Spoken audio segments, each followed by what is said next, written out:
Hi, I'm Dr. P.K. Talwar, cosmetic surgeon, New Delhi, and I'm practicing cosmetic surgery for more than 30 years now.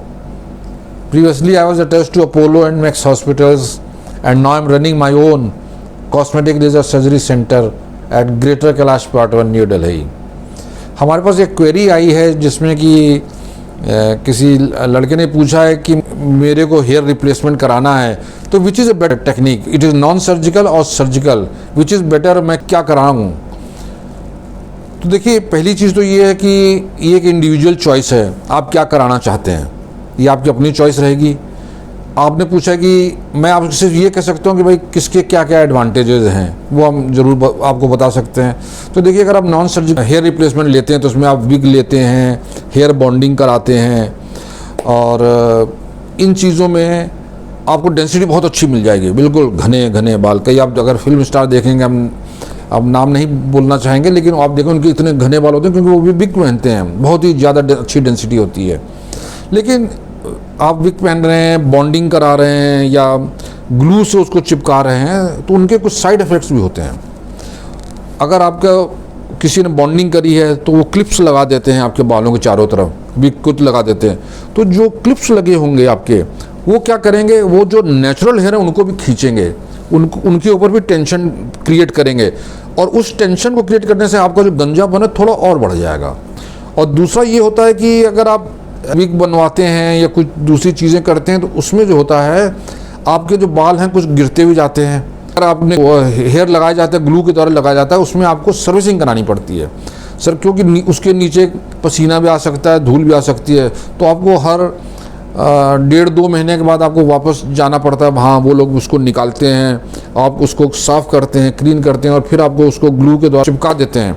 तो ये एक तो आपको time निकालना पड़ेगा हर 1.5-2 महीने बाद, और वहाँ भी आप जाएंगे तो आपको 1.5 घंटा, 2 घंटा, 2.5 घंटा लग सकता है, डिपेंडिंग ऑन कितना बिजी आपका वो सेंटर है जहाँ पे आप जाके करा रहे हैं। और कभी कभी कॉम्प्लिकेशन में हो सकता है कुछ अल्सरेशन बन जाए या ऐसी कोई चीज़ हो जाए।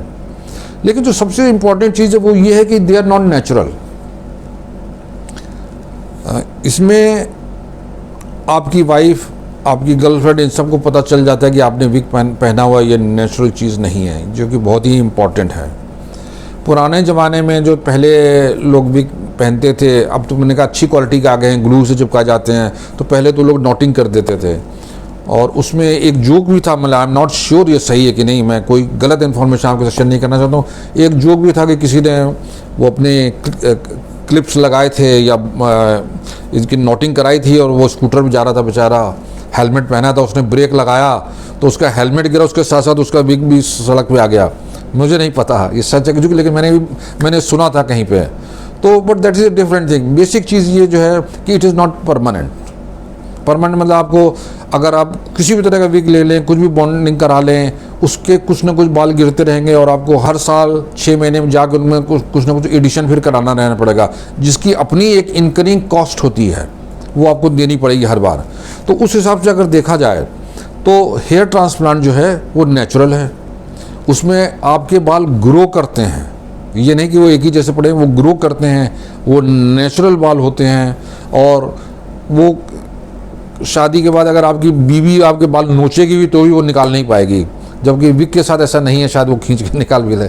तो मतलब मेरा कहने का मतलब है कि मैं ऐसे कॉस्मेटिक सर्जन ये सोचता हूँ कि जो भी चीज़ करो नेचुरल दिखनी चाहिए, इट शुड बी नेचुरल। और लॉन्ग टर्म में आप देखेंगे तो ये चीप पड़ता है, hair transplant cheaper than this thing, क्योंकि इनमें आपको मेंटेनेंस की ज़रूरत पड़ती है हमेशा। हेयर ट्रांसप्लांट में एक बार आपने करा लिया, डेंसिटी अच्छी आ गई, तो देन यू एक्सपेक्ट कि वो बाल जो हैं सारी ज़िंदगी चलते रहेंगे। उनके में ये नहीं कि हर साल 10% बाल गिर गए या 20% बाल गिर गए, आपको जाना है, या आपको ड्रेसिंग के लिए जाना है, क्लीनिंग कराना है, उनकी सर्विसिंग करानी बहुत ज़रूरी होती है विग्स वगैरह में। तो इन सब चीज़ों को देखते हुए मेरा अपना पर्सनल ओपिनियन है, आप लोग इसमें से हो सकता है सहमत, कुछ सहमत हो, कुछ ना भी हो, लेकिन चूंकि आपने एक प्रश्न पूछा और मैं अपने हिसाब से एक्सपीरियंस या सजेशन देना चाहूँगा, मेरा सजेशन ये है कि go for something which is natural and permanent, और वो मेरे हिसाब से हेयर ट्रांसप्लांट ही है। तो मुझे उम्मीद है कि मैं अपने थॉट्स आपके साथ शेयर कर सका हूँ, और शायद आप भी समझ सकें कि मैं क्या कहना चाहता हूँ, और आपके शायद इस प्रश्न का मैं उत्तर दे चुका हूँ। इसके अलावा भी अगर हेयर ट्रांसप्लांट से रिलेटेड आपके मन में कोई भी प्रश्न है, कोई शंका है, तो आपका स्वागत है, आप हमारी टीम से संपर्क करें। हमेशा की तरह हमें बड़ी खुशी होगी आपके किसी प्रश्न का उत्तर देने में।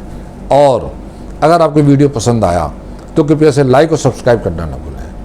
Thank you very much.